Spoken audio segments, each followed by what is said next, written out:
Well, it's a good thing I had a couple of lattes early this morning because I may have fallen asleep during the first half of this one out in La Jolla. The Hawkeye men putting on a snooze fest early, came on a little bit in that second half, but boy, a lot of things to correct. They fall to the Sooners on this Thursday, 79-67, a 12-point loss, and really, I don't know that score tells the full story.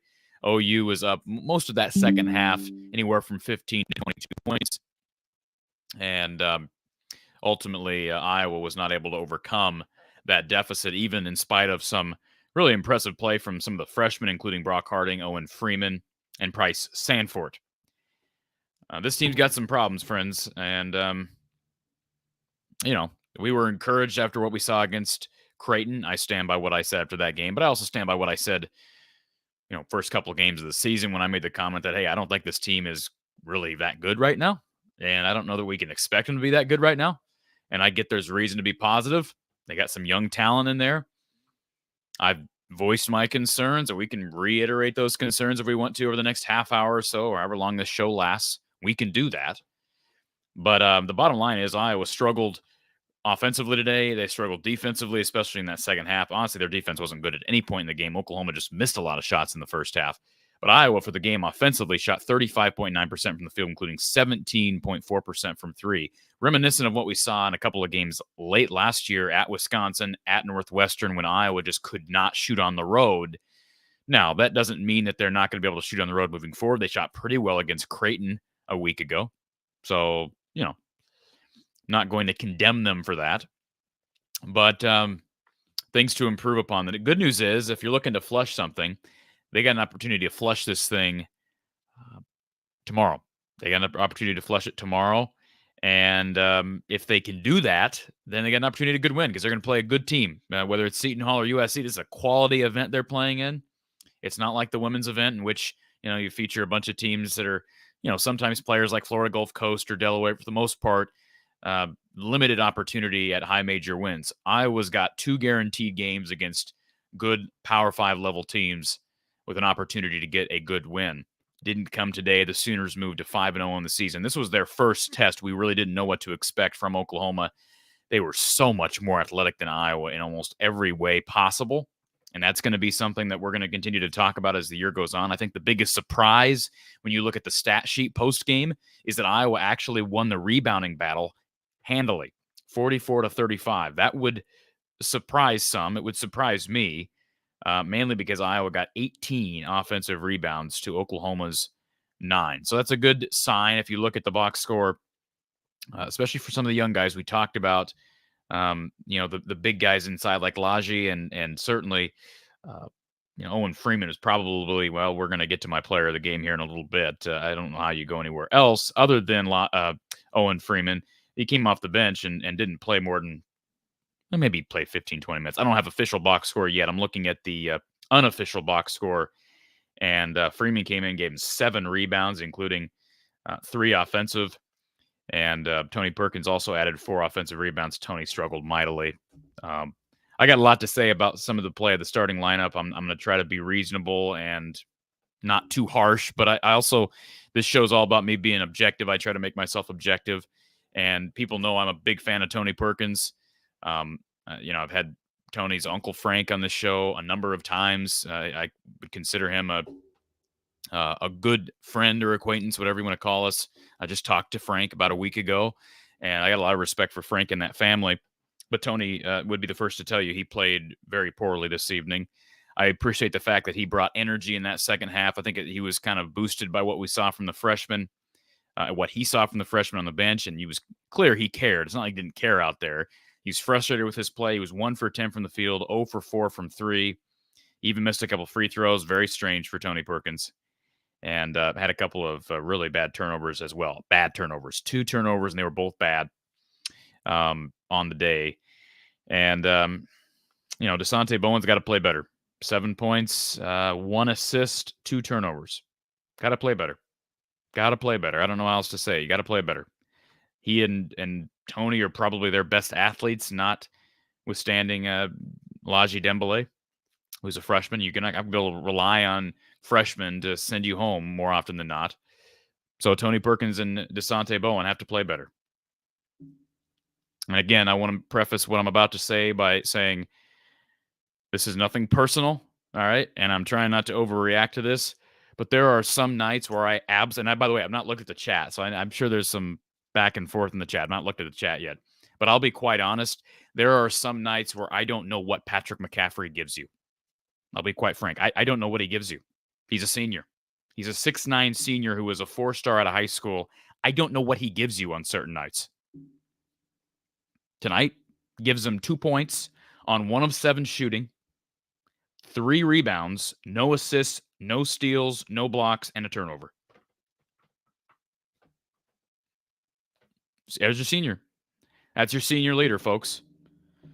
That is your senior leader. Now, I know Patrick McCaffrey is a sympathetic figure. It's nothing personal.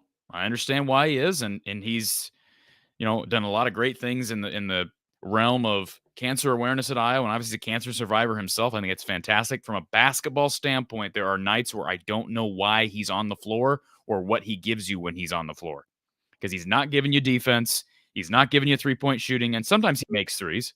Tonight was an example of I don't know what he gave you on either end. I just can't figure it out. Somebody help me. Let's go to our first caller of the day. By the way, phone line is open if you want to call in. I know people are busy, probably spending time with family right now, but we got about 40 people on, and we'll hang out for the next half hour or so. The number is 515-635-1601, 515-635-1601. Our call-in line is brought to you by Iowa Smokehouse. They are sponsoring our post-game coverage throughout the year. We appreciate Iowa Smokehouse. And speaking of Iowa Smokehouse, boy, a great time of year to make a purchase. Visit iowasmokehouse.com and use that code Hawkeyes for 15% off your total order. I know there's going to be a lot of Black Friday shopping tomorrow, Cyber Monday shopping, Brown Thursday, if that's still a thing. Well, check out Iowa Smokehouse and their offers at iowasmokehouse.com. This is a running offer, running deal. Use the code Hawkeyes for 15% off your total order. If you spend $50, you'll get free shipping right to your doorstep. Meet out the wazoo, folks. Get it ready for the cold season because it is here. iowasmokehouse.com. And Brad Van Meter, he's sponsoring the post-game coverage as well throughout the year. Give him a call, 515-256-6480, or online at bradvanmeter.com. Let's go to our first Iowa Smokehouse caller of the night. Ryan is with us. Ryan, welcome to the show. Happy Thanksgiving, Corey. Hope you and yours are doing well. Appreciate that, sir. I echo what you said about Patrick. I was thinking the same thing. Am I coming off as harsh when I say that? Well, not at all. Not at all. It's got nothing. We're all rooting for him. We're obviously all rooting absolutely. for him. Like his personality, he's got a great story. He's been a good player at times during his career, but the dude's a senior. All right, 5th year. And by the way, this year. And by the way, he went through some problems last year with depression and anxiety. And, I think we all came to his defense when that happened. This is all about basketball right now. Nothing more. He Absolutely. was bad tonight. And I even made the comment in the second half, Ryan, maybe he's giving max effort, but I'll be quite honest. There are times in that second half where I'm looking at the at the game thinking, well, at least Tony's giving you effort. Like he's flying around trying to make plays, and he's He not had making 6 plays. rebounds. He had 6 rebounds. He's flying around. He's getting to the free throw line. Granted, he's missing shots that he shouldn't miss. He's missing open threes, but I don't even know what Patrick was doing. What was he doing? Unfortunately, you know, coming into this season, when I was just reflecting on what this team might look like, the big question mark I had was Patrick, as far as, as a fifth-year senior, coach's son, who has started the majority of his career in the past, he's going to be in the starting 5 mix. And yet, Patrick can either be the best player on the team for us or completely pedestrian, where you're asking, what do you give us? Exactly like what you just said. And unfortunately, this afternoon was one of those days. I'll be honest, I think Patrick is better suited as the 6th man off the bench. And I think we really need to get serious about looking at a starting 5 that plays, the majority of the minutes would be Ben and Owen down low, with Peyton on the wing, with Tony and Brock Harding. I think that is right now your best starting 5. And then you can get Patrick and DeSante right off the bench from there, along with like Josh Dix. I think that might be because Patrick's, he might be 6'9", but he's not a big, if you know what I mean. He's too skinny. He's a wing. And Ben Cricky's not physical enough to hold down the fort the way, such as like a Philip Rabracha, when he had Chris Murray, could hold down the fort in the paint. I think you got to have Owen Freeman playing 28 minutes plus a game, is kind of how I'm seeing it right now.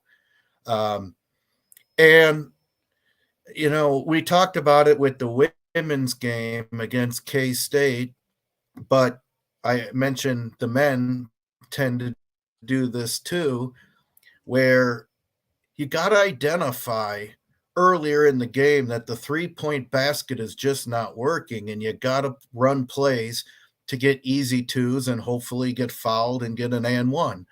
I joked with my dad that when I graduated from Iowa in 1998 was the last time I saw us get a layup and 1.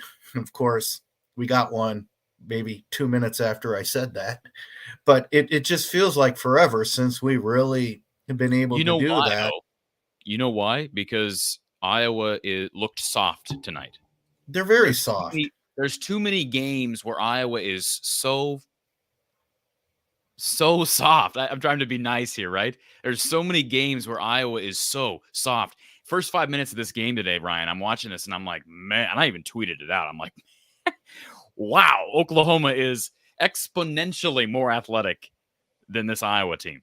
And it doesn't mean that Iowa's not talented or they have good shooters. Fran knows how to get his guys going and score points. But, man, the athleticism, the lack of athleticism comparative to a team like Oklahoma, who, by the way, Big 12 is a great conference, really good conference, probably the best conference in the country.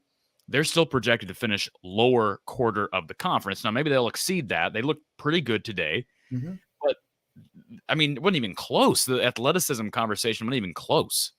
Except one problem, Corey. We're going to be playing good teams, and that's going to be the case just about every time. That whatever good team, I'm not even necessarily talking about the elite teams, I'm just talking about the good teams, call it, upper half Big Ten teams, we're going to be at an athleticism disadvantage every time. Correct. And how do you get around that? Well, you got to hope to God that the 3-point shot is falling. And when it isn't, we have no chance. We just don't. That's one of the reasons why I feel that maybe you abort chucking so many threes up when you're 1 for 10 even, let alone today where I think we were 0 of 14 or something like that before we hit our first one. you gotta say, all right, obviously this is not a gym that we're gonna shoot real well in tonight. I think Owen Freeman will bring you toughness to some degree. I think he'll bring you the ability to finish around the basket. I know he missed a few that he should have made, but he still has a nice touch around the basket. And even Casey Jacobson kept saying, do not pass. You have to run everything through Freeman right now. He was clearly our best chance of scoring, and we got to chip away at the twos. And I'm really, really tired of watching other teams that are athletic being able to just kill us by attacking the rim. That is just something we cannot seem to ever do, is kill our opponent attacking the rim. We I mean, it's to the point where when you do attack the rim, I'm expecting us to miss an easy layup or miss the layup. We seem to just we're terrible at that. Unfortunately, this is the same team we've watched under Fran for years. I know you made a little video about my alpha point guard comment. But again, you just don't really right now have that point guard that can take control of the game and Well, run it's more than run an organized offense. that I would agree with that, but it's more than just point guard. You know that. I mean, Oh, of we're course. speaking the No, same it's a language. whole it's a whole Uh, thing. And I Ryan, I think a gotta lot of it is not enough organization on the offensive side. I mean, let's just shoot threes and hope they go in. Is not real organized. And when it doesn't go, when we look good and we're happy and we're having happy conversations when we shoot 40% plus from three, and we probably have a good chance to win. We're going to have plenty of days in this season that are like this, maybe not quite this bad, but where the three's not going down, and we obviously have no rim protector. I still maintain the best Fran teams we had were 10 years ago when you had Olashaney and Adam Woodbury to protect the rim. yeah. Well, I got to go we got Coach Close on the line, Ryan, so I got to let you go. But thank you for calling in, and I'm sure we'll talk tomorrow. Sounds good. Thank you. Sure. All right, let's add the man of the hour, Coach Close. Gary. Corey, how's it going? There were some rumors out there the first couple of weeks of the season that you had mailed it in and moved to Australia. So it's good to see your face. Nope. I'm right here in the good old United States of America. Yeah, it looks a little nicer where you're at than where I'm at. But I do have to ask you this, Gary. I'm assuming you watched the whole game. I know you've got a lot going on this week, but were you able to watch most of the game? I saw bits and pieces of it. Most of the first half. I didn't see much of the second half at all. I don't know if you heard what I said at the outset, Gary, but just comment on my comments if you'd like.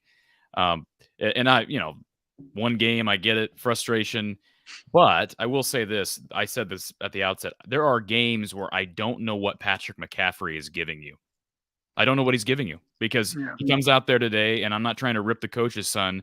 He goes 1 for 7, 0 for 3 from 3, 3 rebounds, 0 assists, 0 steals, 0 blocks, 1 turnover, 2 points. He's not a great defender. What is he giving you? Well, today it didn't look like very much, certainly from your numbers. And he has been a little bit up and down, his entire career. And he's got to play better. I mean, I think he'd be the first to admit it. The margin of error is not, not that great, that he's, one of your more experienced players, a lot of young guys. And this is, especially a game like this, is when you count on your experienced players to, help you out. And he wasn't the only one, but he certainly struggled. And this is kind of the fear that I had, and I think I expressed this to you a bit preseason, Gary. The expectations for this team are not real high, but there were still people pegging this team to be a March team, and maybe they still will be. But the problem I have is this is the first year in quite a while. I don't know who the go-to guy is.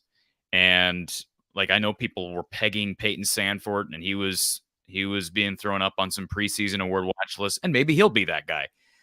But what makes me fearful, Gary, is nobody that is maybe on the candidate list for that job has shown to be consistent, has shown themselves to be consistent, especially on the offensive end. Even Peyton Sandfort, you talk about a 2 to 3 month lull that he started the season last year with from three.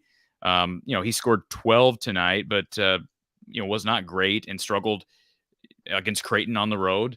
Patrick McCaffrey has not been a model of consistency by any means, nor has Tony Perkins, who has had excellent nights, but just a lot of inconsistency from these older guys in their careers. And that's what makes me nervous moving forward, because I just don't know how much you can win with your most consistent players being freshmen.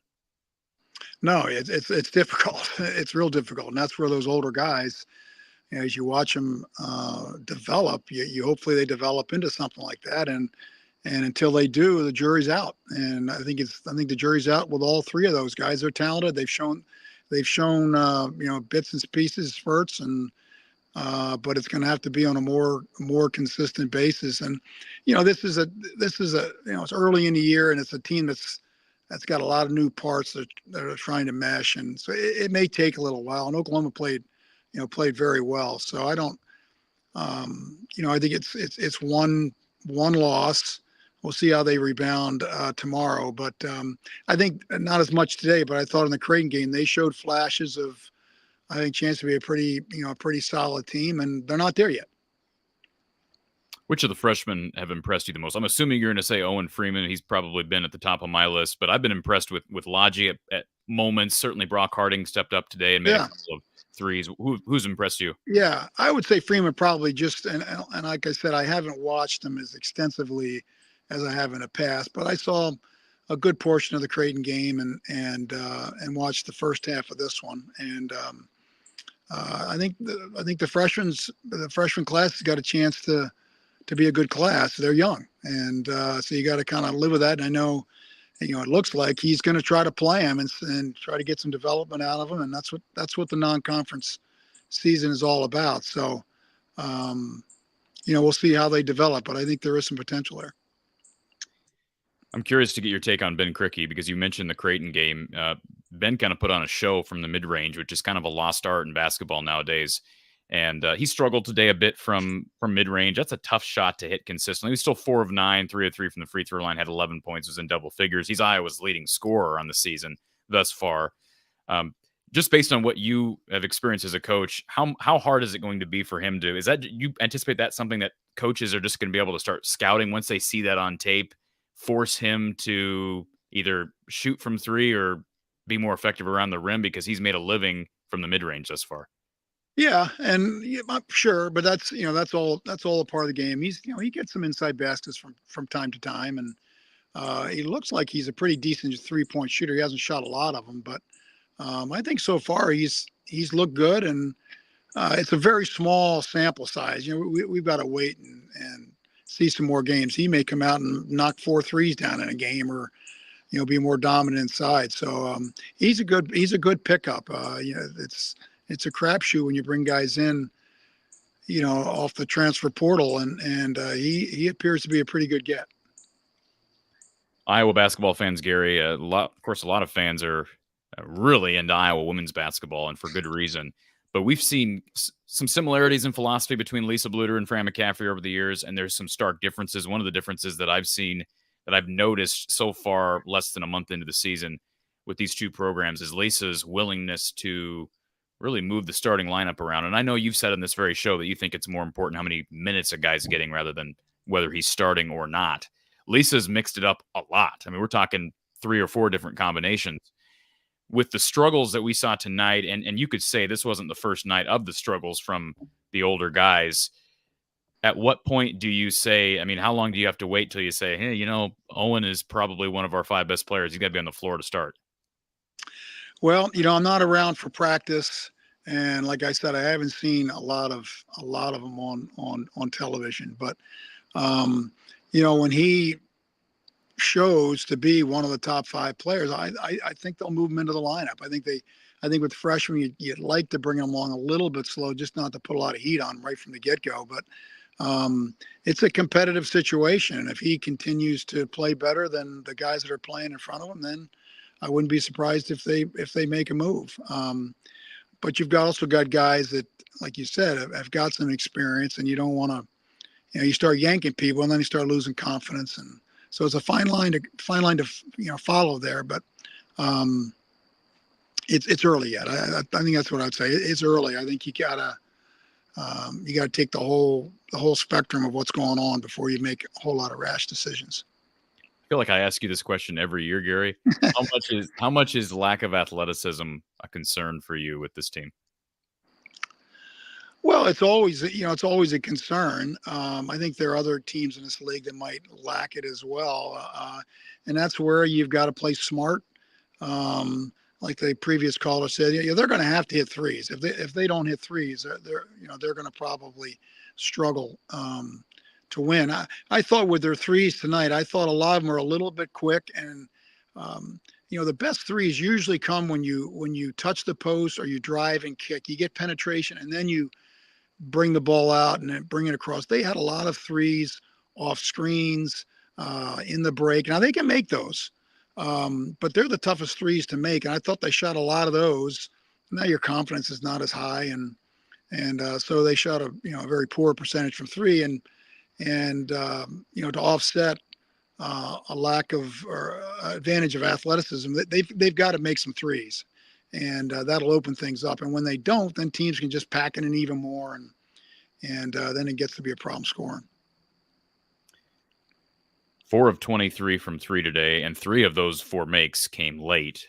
Brock Harding kind of opened the lid a bit about midway through that second half, and Iowa cut the lead down to 13, 14, somewhere in there, a couple of different times, and just could never get over the hump.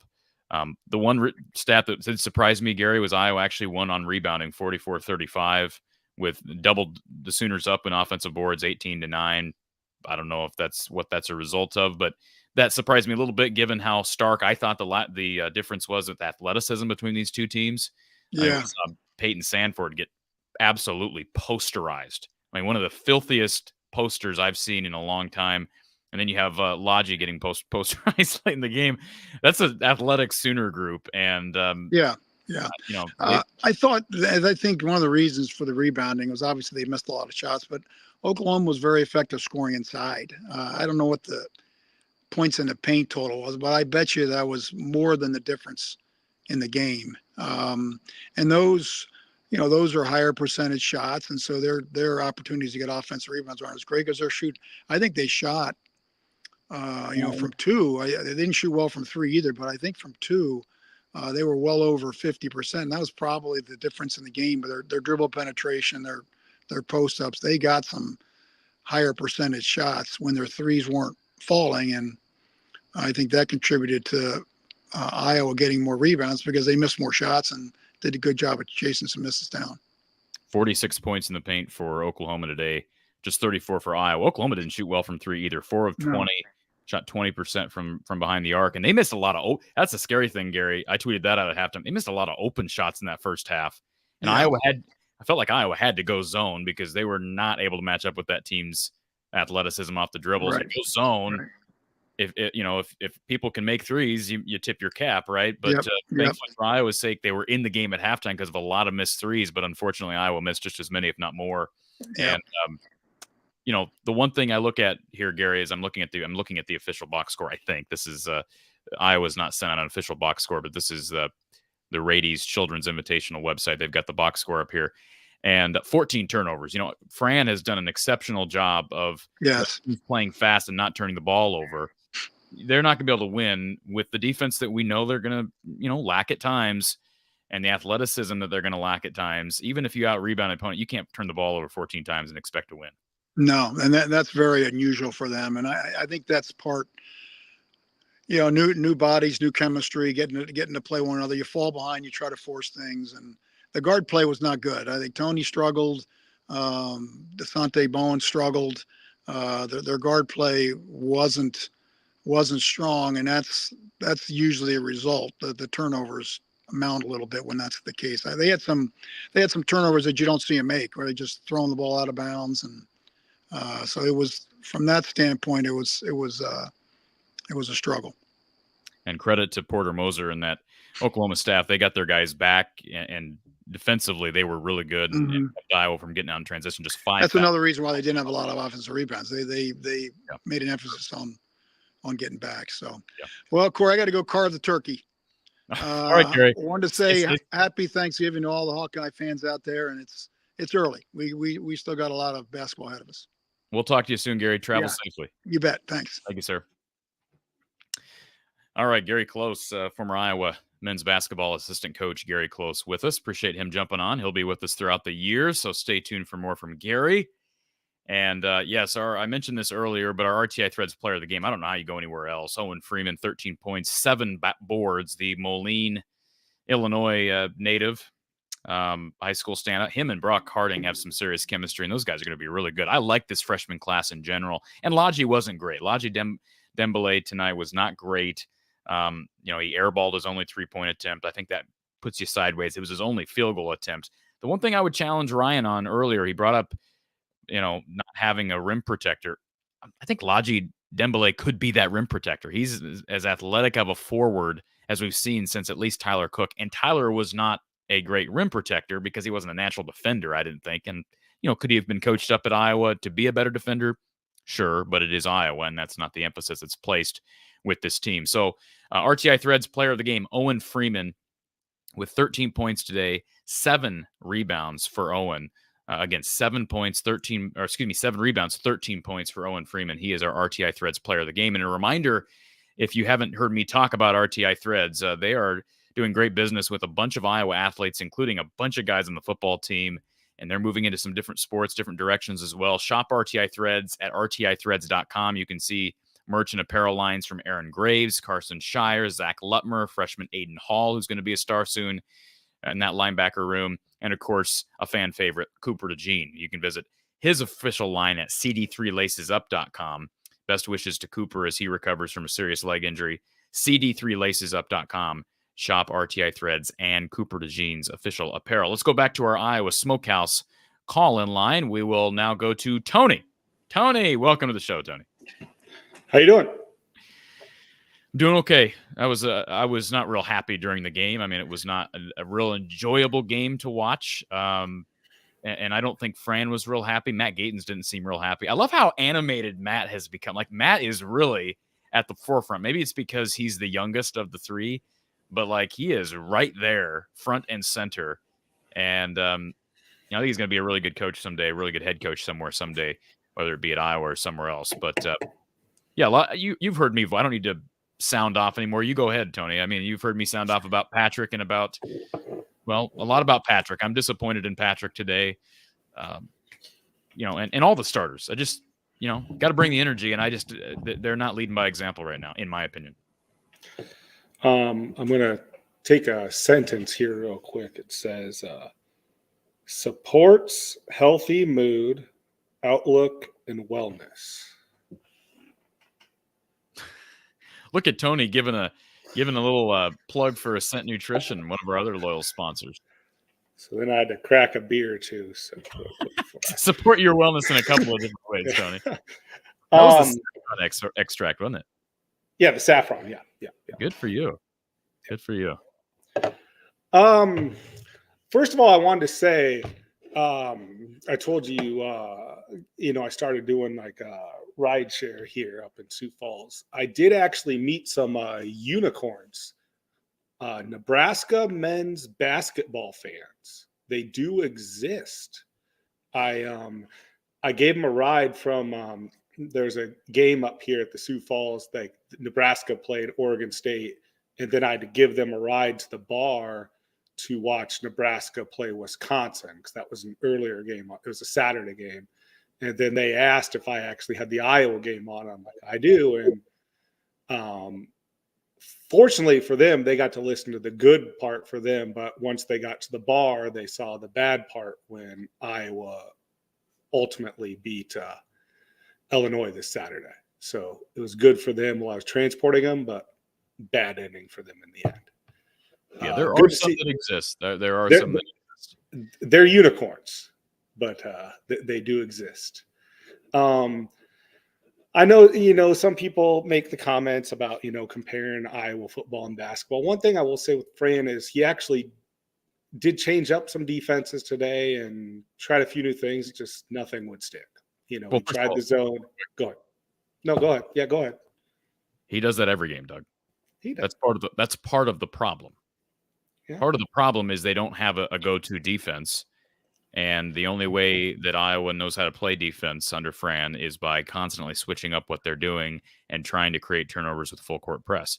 Now, I agree that given the seeming lack of individual defensive coaching and lack of athletes, that, yeah, they have to switch up to zone and go back and forth, because eventually the zone's going to burn you at some point. So you're going to have to alternate and try to play your best. I think you play your best.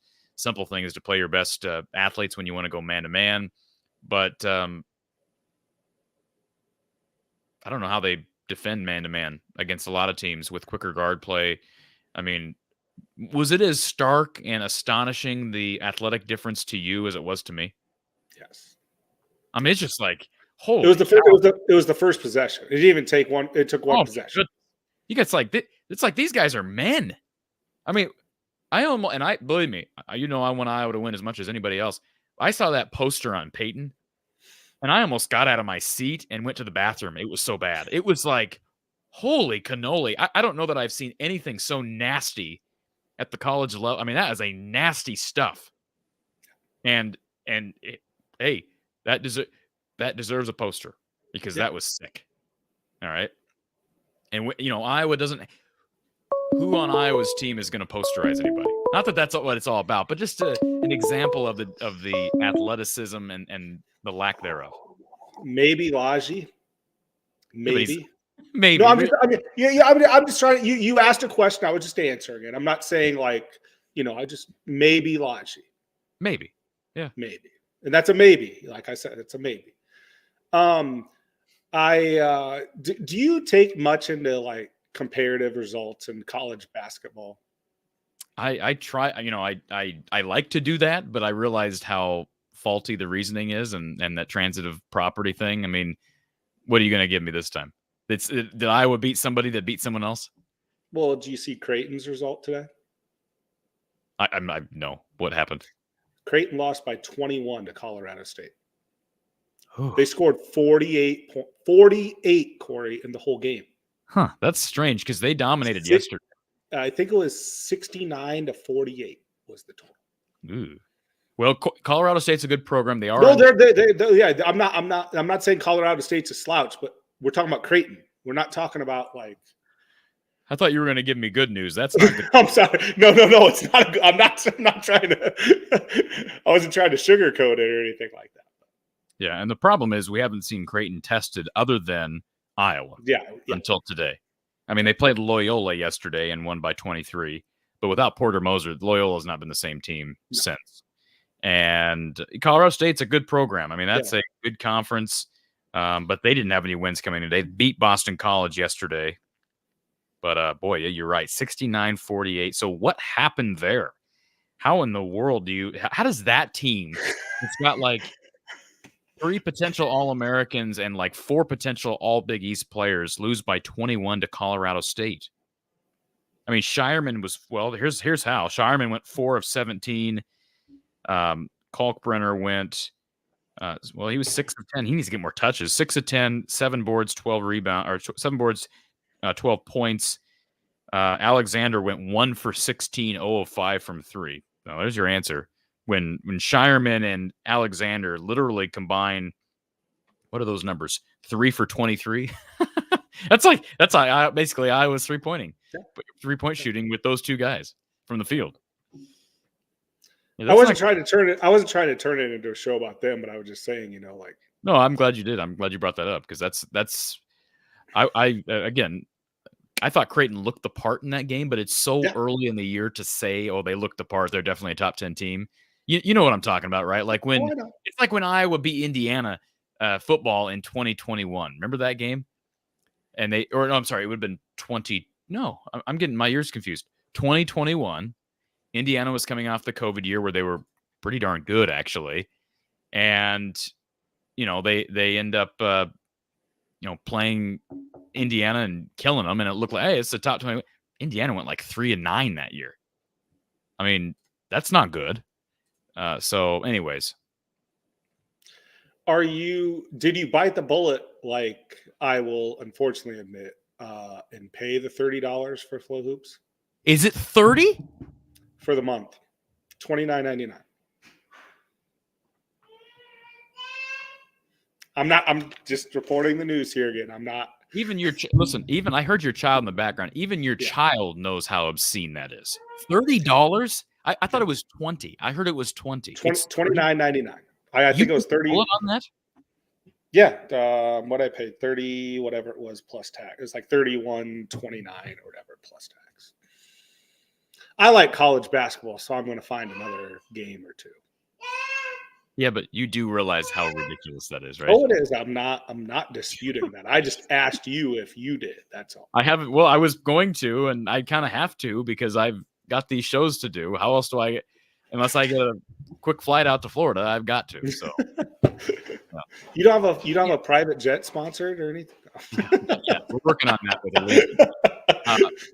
The problem is too. Not that I'm endorsing this, but I don't think Flow Hoops allows people to share passwords, so it's not like you can combine.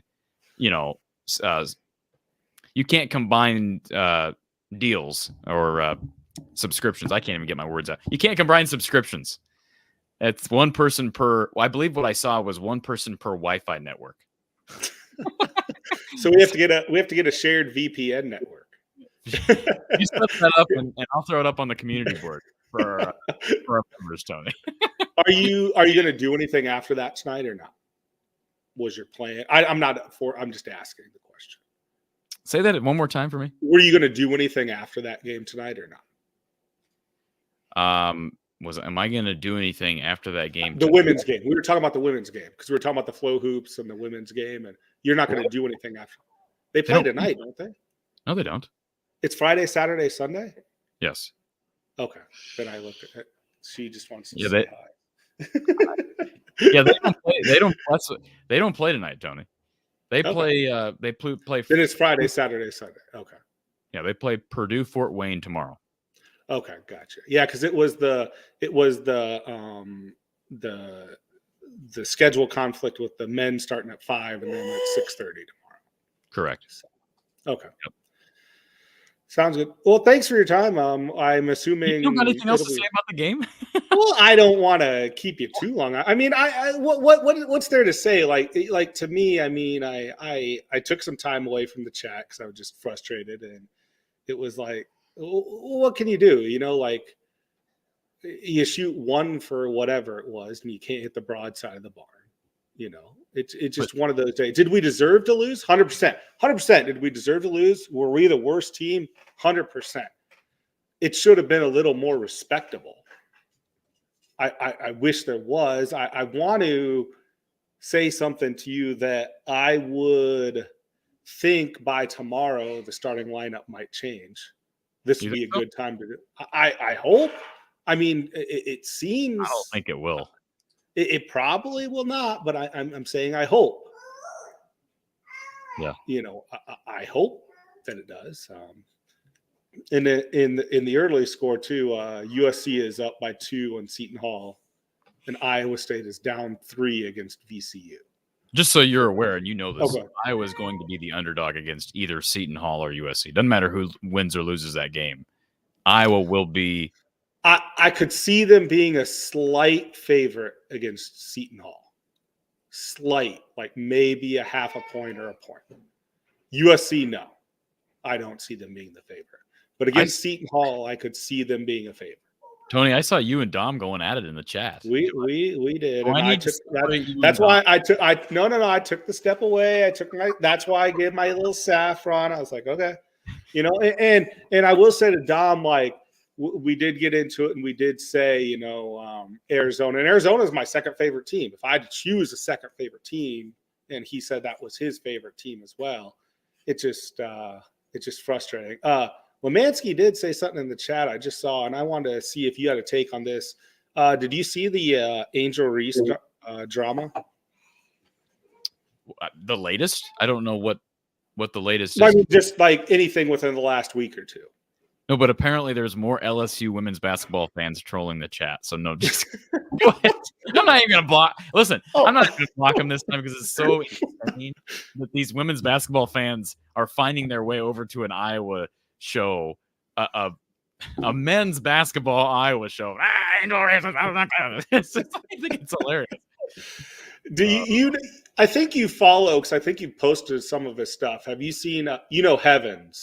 Heavens, the guy on Twitter who I've does seen all that that. account. Yeah. He did the picture of Angel Reese going like this, Okay. and then it was like school books to like I can't see school.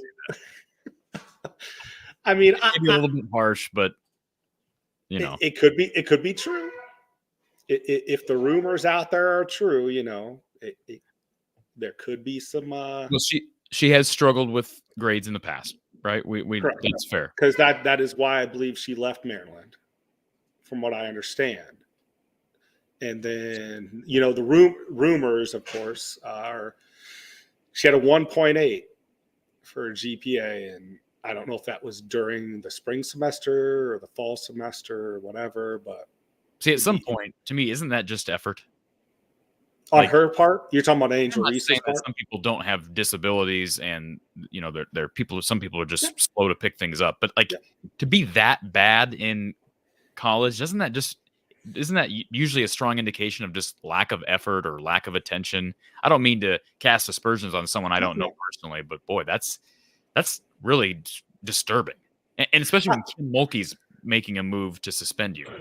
Yeah, and to me, it's more of a shocking thing with all of the all of the resources. The athletes have at their disposal compared to a normal student. Like a student athlete has all of those tutors and everything. You would think that they want to keep them academically eligible. And it's not just like we're talking about a normal college student. Oh, a normal college student goes out and parties or whatever, gets their head big, and then they get a 1.8 GPA. We're talking about an athlete who has all of the resources at her disposal, potentially, I'm not saying it as fact, but potentially getting that low of a GPA and not looking good. Real quick, I just want to address Jared in the chat says, this honestly looked more like the team I was expecting at the beginning of the year, not the team we saw against Creighton. I second that. Now I guess which one's more accurate, though? Well, we may find out. We may find out tomorrow. Because we're going to get a respectable opponent either way, whether it's Creighton or whether it's Seton Hall or USC. Either one is going to be a respectable opponent. And I know Casey Jacobson made the comment about how all Iowa's shots were short. And that's a great observation. Yeah. I think he's right on that. Drill MVP said earlier, it looks like they were tired. Besides just traveling, and everybody's traveling. Now, I understand that, Oklahoma maybe has a shorter travel than Iowa, relatively speaking, as does USC. Seton Hall has a really long travel. But, at some point, they haven't played since Friday. This is Thursday. And, I mean, and even Jacobson, didn't he bring up something like kind of implying that maybe the players were doing too much finagling or not partying? But you heard the comment that he made about how you really got to keep these kids locked in when you're on these trips and watch what they do. And wasn't that an interesting comment by Jacobson? Yeah. Now, something that we brought this up in the past, and it's been something that people have brought up in the past. We talked about the different ball that obviously Iowa used. This was not a different ball. I'm not using that excuse today. I'm not even using that excuse. I'm not getting out there. No. I guess my question to you, and I'm even watching this game, this gym on one end has a complete black curtain backdrop. Okay. So there's no stands. It's just a straight black curtain. That's all it is on the end that Iowa shot in the first half. And then the second half has the fans. Again, this is not disclaimer. This is not excuse. Iowa lost fair and square. But at what point, and I want to ask Coach Close this, you think you would know that that's the setup of the game, that one end is going to be a black curtain and the other end is going to be fans. Like, shouldn't you as players and coaches practice for something like that? Well, isn't that similar to the conversation about practicing with a Wilson ball in the NCAA? Correct. No, it is. No, and that just expands on that question that we've discussed in the past, like different backdrops and stuff like that. Because it's been brought up in the past where when Iowa's went to these neutral court sites for whether it's the NCAA tournament or whatever, whether it's a Carvinist background or like it's deeper than Carver, you know, and the backdrops, like, and we struggle to shoot. What is the struggling to shoot and come from? You know, is it we're not practicing with that backdrop that they're going to be shooting? Is it not that we're practicing with the correct ball? Is it just we're not making shots? You know, like, well, this is kind of like I'm trying to think of an example. I don't like having the conversations about a particular facet of the game when I usually circle back around to why are we so dependent on this facet of the game, right? So like with football, if we start talking about how, well, boy, like Cohen Entringer didn't knock the ball out at the 1. He rolled into the end zone. What a tremendous punt from Torrey Taylor, but we're done because now the ball's at the 20. It's not at the 1. It's like, why are you so dependent on a miraculous play from your gunners? Because you're a failure with every other aspect of offense. You have no passing game. Your line has struggled. Like that's an example of the football conversation I'm used to having. The same thing would apply with basketball, right? Why is Iowa so dependent on the 3-point shot? Well, I think because typically they don't rebound very well. Yep. That's the first thing. They don't defend, and they're not very athletic. And so, I think a fourth thing I want to add on to that is it seems like once we get down 9, 12, 14, 15, they think they're going to hit a 13-point shot. What's wrong with – there was a few possessions there where we pounded the ball inside to Owen, and it worked. What's wrong with just using that to get back in the game and getting stops? Yeah. It seems like sometimes they fall in love with the 3-point shot too much, even when it's not falling. And using the 3-point shot instead of something that's working, like feeding the ball into Owen and getting him good looks. Well, frankly, I agreed with Casey Jacobson when he made the comment, get him the ball every time. Every time. Yeah, he needs a touch every time. Every time. Yeah. There's zero excuse for that. You know, not frankly, you know, I missed a couple bunnies inside, and Jacobson made the comment, you know, he needs to go up and dunk it. And then he did. He spun, dunked, and then won. And that's what we need to see from him. Mm-hmm. And he's got a chance at being really, really good at Iowa. But he's a freshman. I don't want to depend on Owen Freeman and Brock Harding and these guys because it's going to be a long season if that's what we're depending on. It is. What is your – I think I still asked you this, but what is your tentative schedule for tomorrow then with all three? I've thought a little bit more about this. So women's game, real quick, the men's basketball game is at 5. Yeah. The women's game is at 6:30, correct? So we're just gonna combine. Was it you who said that the other day? We have to combine shows. Yeah, I don't blame you. Why would I think about it? Why would I really realistically do a men's basketball postgame show with very well could be a loss while people are watching the Iowa women? And it's even if, let's just say best case scenario, Iowa does win tomorrow in men's basketball, okay?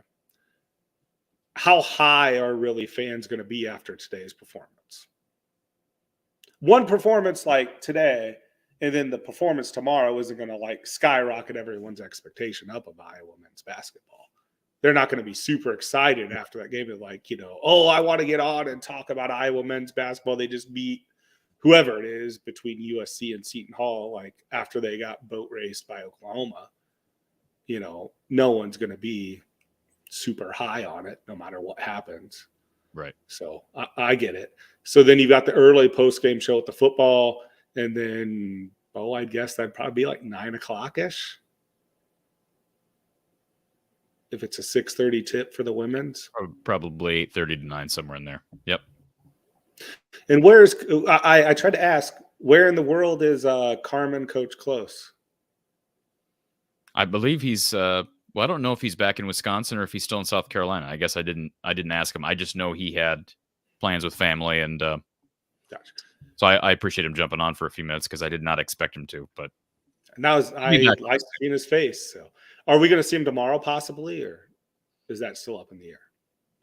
That's a good question. We'll find out. We'll all find out together. I feel like after this week, things open up a little bit more. Because you don't have football. I mean, we have the Big Ten championship game and then the bowl game, but things kind of just settle down a little bit. We don't have all these tournaments overlapping, so we're going to be able to kind of hone in on some coverage. So that'll be good. Can I give you 2 quick score updates before I leave?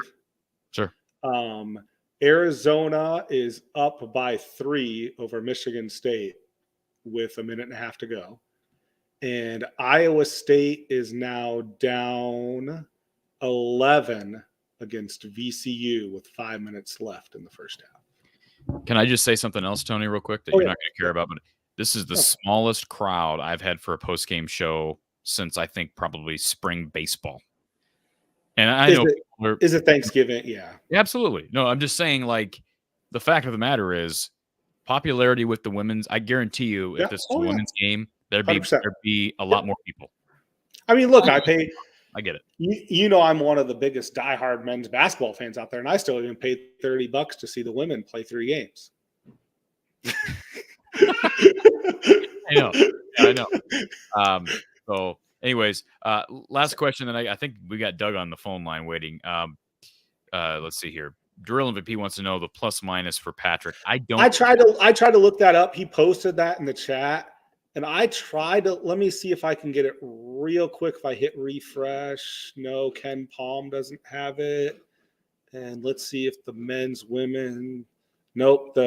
Hold on. Nope, the university website doesn't even have it. So neither one have an official box score. And I know ESPN did not. Okay, I got it here. I do have plus minus for Peyton. Or excuse me, for Patrick was minus 13, which was tied for 3rd worst on the team behind Ben Krikke and Tony Perkins. Okay.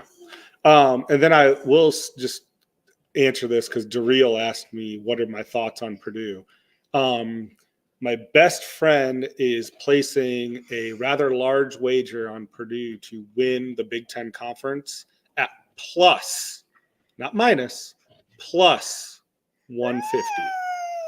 You can get plus 150 for Purdue to win the conference. I'll tell you, they've had a great week. Yeah. They have looked incredibly good.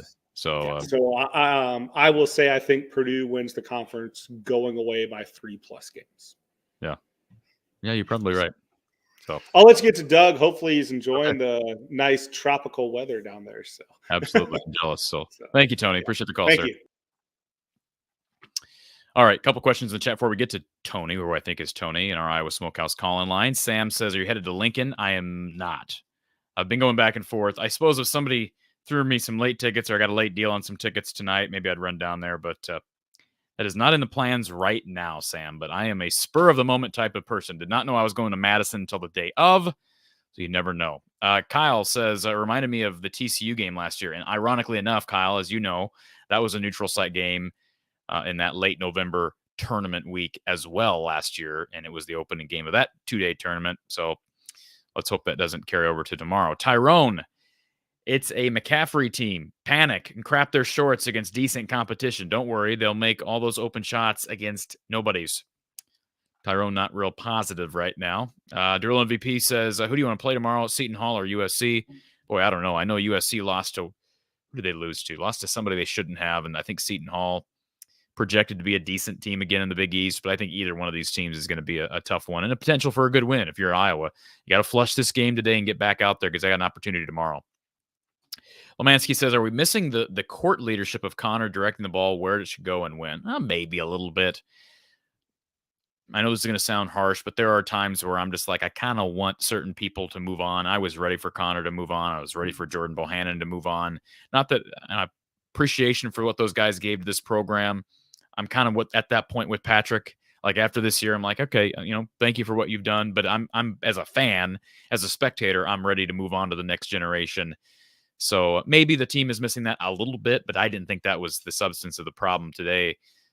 Typically, Iowa teams traditionally under Fran move the ball pretty well and are pretty efficient in spite of playing fast, even without Connor. Doug says, trying to join you from California. Every time I log in, it kicks me offline. So hopefully we got Doug on the phone line. Spot says Iowa women are on Flow Hoops for next 3 days. Yes, they are. Next 3 days. So we'll enjoy that. Quick shout out before we get to Doug. I know I've said that a couple of times. One final chance to call in. We've got one line open on our phone line, 515-635-1601. You can also join by means of StreamYard. I will throw the StreamYard link up in the live chat. If anybody wants to click on that and hop on with us real quick before we log off for the evening. Of course, I'll be back with you a lot tomorrow. Should be a fun day tomorrow. And I want to give a quick shout out to our sponsors. I mentioned earlier RTI Threads, but let's give them another plug because they're helping a lot of Iowa athletes out in the NIL world. And certainly we appreciate the fact that they are with us here as a part of this show. If you're interested in checking out all the many lines, the apparel lines, merch lines of RTI Threads athletes, visit rtithreads.com. Again, that's rtithreads.com, and check out the apparel line of Cooper DeJean, Carson Shire, Aiden Hall, Zach Lutmer, even the grave digger, Aaron Graves himself. We appreciate the small company, but thriving company right now with these great athletes, RTI Threads, for being a part of postgame coverage for men's basketball, women's basketball, and football throughout the season. If you're enjoying the coverage and you appreciate the Iowa athletes, here's a good way to support everybody involved. Plus, you're supporting an Iowa company. rtithreads.com, and Cooper DeJean's apparel can be found at cd3lacesup.com. I mentioned earlier, our RTI Threads player of the game is Owen Freeman. That young man's going to be earning himself some NIL deals, 13 points, 7 boards on just 10 shots. And officially, Owen Freeman just minutes-wise, 19 minutes. Those are probably going to go up if he keeps playing the way he played tonight. And by the way, somebody asked about plus-minus stats. Don't know how much we read into plus-minus stats, but Iowa played 10 guys tonight. Every guy that was a starter, every starter was minus 13 or worse. Every bench player was at least +1. Think about that. Every starter was at least minus 13. And every bench player was +1 at least. So that's startling. If that continues again next game, then you're going to be looking at some starting lineup changes, I think. Let's go to Doug, who I thought was on our phone line. Maybe we got someone else on our phone line. Doug, are you on our phone line as well, Doug? Hello. Hi, Doug. Hi, how you doing? Let me get my screen back. Oh. I think. Maybe. There you are. Hey. Were you just on the phone line? Yes. Okay. All right. We got you here. I've walked a mile, and I finally didn't get kicked off of StreamYard.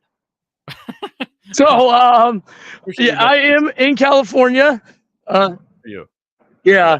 So, I haven't been able to listen to much of anything because I've been trying to. Well, first of all, I was on your on hold on your phone, and I'm gonna have that in my head forever.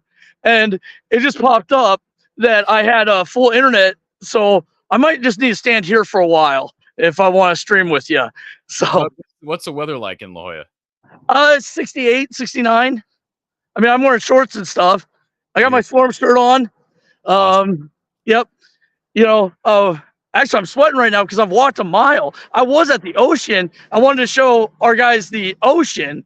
So sorry if I'm screaming. There's a little bit of wind and stuff. So, You're good. Be in here, sir.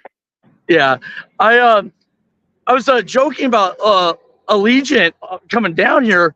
One of the cool things about my flight down here was 4 or 5 of the parents because there's only direct flight from Des Moines to San Diego. So quite a few of the parents were on that flight, and got to meet the Hardings and Brock's brother and Brock's mom and dad, and told them at that time I told him I think he's gonna be the all-time leader in assists in 4 years, but we'll see. He looks. The day was just rough. We couldn't buy a bucket, and I thought actually Brock Harding played pretty well. I mean, all things considered, just 6 points, 2 of 4 shooting, 2 assists, but we saw his vision kind of return after maybe a couple of games where he struggled at Creighton. We saw him hit some shots today. Well, he made that first 3-pointer. They were 0 for 10. I asked the guy next to me, you remember a game where they were 0 for 10, you know? But yeah, I wanted this to be more fun. So go 0-2, this wouldn't be fun. But I might watch the Nebraska game with some iClub people down here. So that might be a good bet. Everything's expensive, so I don't think I'm going to be able to really go out and party too much. It is San Diego, Doug, is a great Hawkeye town, and it's a great place. I mean, I hope you go check out the Sea Lions over at the Cove before you leave La Jolla, and some of that downtown district is beautiful. Yeah, well, I went to Balboa Park yesterday, and I was just really, like I said, I don't have much time. And one of the worst things, it's only 3:19 here. I guess it'll be 5:19 there. One of the worst things is it just gets dark so early too, and I'm leaving on Saturday, and so, but yeah, I wish I had a week out here. It definitely is worth it. Maybe I will get the Holiday Bowl. I didn't realize they played the Holiday Bowl at the Padres Stadium. They don't have a stadium because of the Chargers leaving, so they play the Holiday Bowl at the baseball stadium. Okay, I didn't realize that either. I knew Qualcomm had been torn down, but yeah, it was it. Well, yeah. Well, San Diego State is getting a new place. Yeah, it gets confusing here because I've asked where the university is. Well, they've directed me to San Diego State and San Diego, and I'm at University of California, San Diego. Right. So I'm like, well, what's just your observations? I don't know where you're sitting in the gym. A comment was made earlier about the black backdrop on one end and the fans behind the other basket. Is that odd to you sitting in there? Yeah, a little bit. I mean, it's a high school gym. I mean, it really is. I mean, that's like, I was told it was about 3,500, 4,000. I just had general admission, which was the baseline. Yeah, other tickets cost like a couple $100. So I was like, I'm just getting the 2 sessions for $60. So, but we had a lot of people on the baseline, and which is kind of weird because we didn't have a lot of people in other sections. So it's like, I would think that they would want the stadium to look fuller than what it did. But yeah, it definitely is a high school gym. So, well, Doug, but a big high school gym.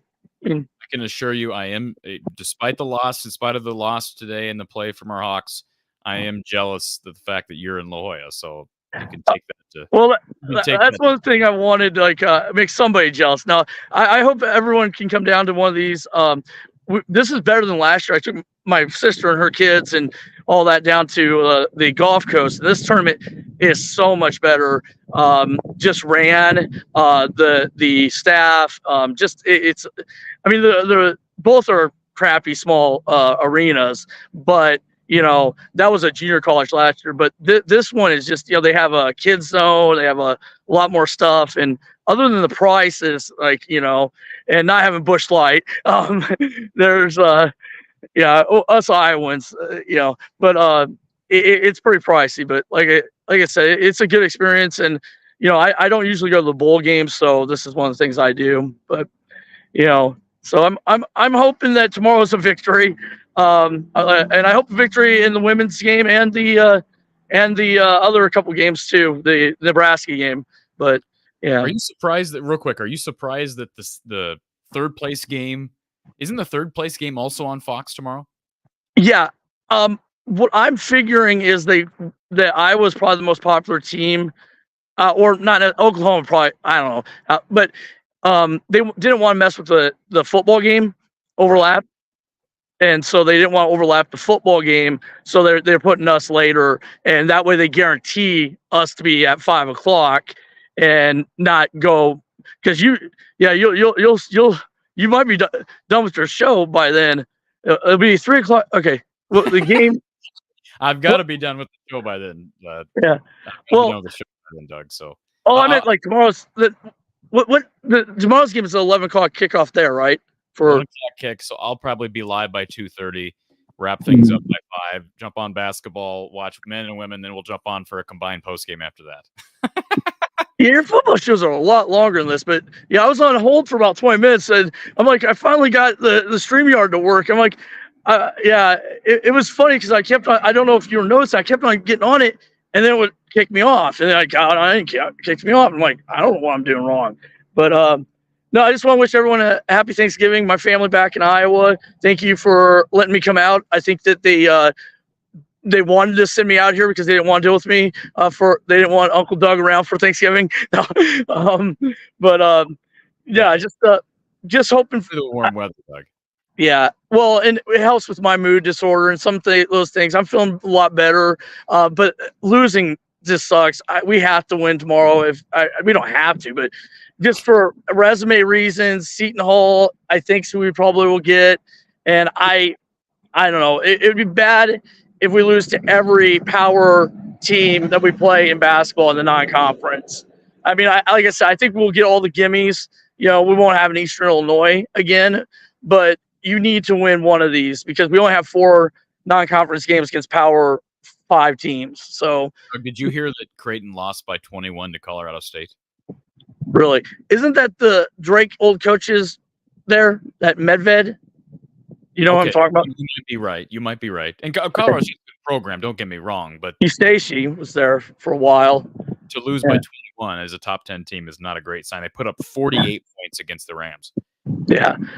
For anybody just curious, if anybody's curious on this, let me give people an update on that Seton Hall USC game. So currently that game, I can't pull it up. Let me see if I can grab it. I'm scared to do anything on the internet right now. 27-14 USC leads late in the first. And Doug, those two teams, I'm surprised. Why aren't you at that game? You didn't get dual session tickets? Well, no, I had dual sessions. I wanted to talk to you, and I couldn't get on the StreamYard, and I kept on walking and getting kicked off the StreamYard. You just say this. I could go back if I want to. I mean, Seton Hall is 0 for 6 from 3. Yeah. 0 for 6 from 3. USC's 4 for 12. So teams are not shooting the 3 ball very well from that arena right now. Yeah. Well, I thought the hoop looked bent at our end, but I doubt it. But give some reason because Oklahoma didn't shoot well from 3 either, did they? They had like 2 or 3. It was horrible. They were awful. Yeah. They were awful from 3. Maybe it is the backdrop. Maybe it is playing in a high school gym. I don't know. I would think that would be easier. I don't know. Yeah. I probably won't get going here because if my phone goes dead, I lose the Lyft app, I lose the transportation apps, and I have no map. So I need my phone. But thank you guys, and Tony and Ryan, all of you guys. I really enjoy being a part of this podcast whenever I can, and I love being a Hawkeye. Our basketball team isn't that bad. I don't know. I'm hoping the NCAA tournament's within reach, but we need to be Seton Hall or USC tomorrow, and I would really, really happy. All right. Take it easy, guys. Thank you. Happy Thanksgiving. Thanks, Doug. South Bend Hawkeye wants Doug to scout the next opponent. And like I said, Seton Hall currently trailing top 25 USC right now down there in La Jolla. Again, the Hawkeyes falling in La Jolla 79-67 to the Oklahoma Sooners. That's a team that finished middling of the Big 12 last year. But again, transfer portal, they brought in the kid from John, was it Hughley from Pitt? Big-bodied, athletic dude. He caused some problems for Iowa, and that's just a good conference. They play in a good conference. I want to take a moment to thank Iowa Smokehouse. They've been sponsoring our call-in for the evening, our call-in line. Use the code Hawkeyes at iowasmokehouse.com on barbecue sauces, salsas, all their awesome meats. Don't those look good, folks? Whether we're talking their premium meat sticks or their jerky, their steak bites, whatever the case may be, browse their selection, their immense selection at iowasmokehouse.com. And the more you support companies like Iowa Smokehouse, the more you support having coverage like this, Hawkeye call-in shows after men's games, women's games, football games, etc. iowasmokehouse.com. Tasting is believing. Use the code Hawkeyes for 15% off your order and get free shipping with $50 orders, courtesy of Iowa Smokehouse. So, the Hawkeyes will be back on the hardwood tomorrow. The men will play at, 5 p.m. Central Time. It'll be on Fox. How about that? Third place game on Fox. It'll be either Iowa and USC or Iowa Seton Hall. Looking to be Iowa and Seton Hall, but we'll wait and see on that. Again, 5 p.m. Central Time on Fox. Tomorrow morning, of course, you've got Iowa, Nebraska football, 11 a.m. Central Time on CBS. Iowa postgame with Coach John Patterson to follow. It's a Black Friday special with the Heroes game in Lincoln. So we'll be here for the post-game coverage after that game. And then again, the men's game at 5 at 6:30 p.m. Central Time. It's Iowa, Purdue, Fort Wayne, the women. And we're going to be doing a double post-game show. So basically a dual post-game show recapping the women's game and the men's game. Hopefully we're talking about a couple of wins, and hopefully the Iowa football team can get it done on the turf tomorrow in Lincoln. I know it was a smaller crowd this evening, folks. I know people are busy this week. Please stay safe. We will talk to you tomorrow. Again, hopefully talking about some Hawkeye victories. And appreciate everybody being here. If you want to support the show, support our sponsors, and you can donate to the cause in the description below. Have a great night, and we'll talk to you tomorrow.